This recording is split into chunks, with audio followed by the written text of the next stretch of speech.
Automobile workshop association Perinjanam unit 17ാമത് വാർഷിക സമ്മേളനം നടത്തി. Automobile workshop association Perinjanam unit 17ാമത് വാർഷിക സമ്മേളനം നടത്തി. പഞ്ചായത്ത് കമ്മ്യൂണിറ്റി ഹാളിൽ നടന്ന പൊതുയോഗം സംഘടനാ സംസ്ഥാന joint secretary PV. Vinod Kumar ഉദ്ഘാടനം ചെയ്തു. Unit president സി.എം. മുഹമ്മദ് അധ്യക്ഷത വഹിച്ചു. ജില്ലാ പ്രസിഡന്റ് വിജയ് ഭാരത് മുഖ്യപ്രഭാഷണം നടത്തി. Unit secretary എം.ആർ. ഷിനിൽ പ്രവർത്തന റിപ്പോർട്ടും ട്രഷറർ ഇ.ജി. ബെന്നി വരവ് ചെലവ് കണക്കും അവതരിപ്പിച്ചു.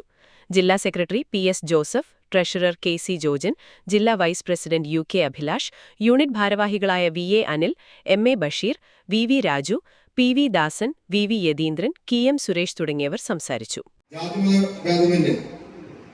രാഷ്ട്രീയ വർഗീയ ചിന്തകൾക്ക് അതീതമായി ഉടമകളെയും തൊഴിലാളികളെയും ചേർത്തെടുക്കൊണ്ട് മെമ്പർമാരുടെ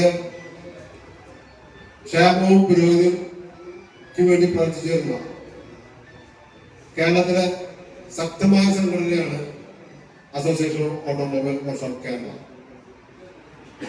മെമ്പർമാരുടെ ക്ഷേമത്തിന് വേണ്ടി നിരവധി പദ്ധതികളാണ് ഈ സംഘടന മുന്നോട്ട് വെച്ചിട്ടുള്ളത്.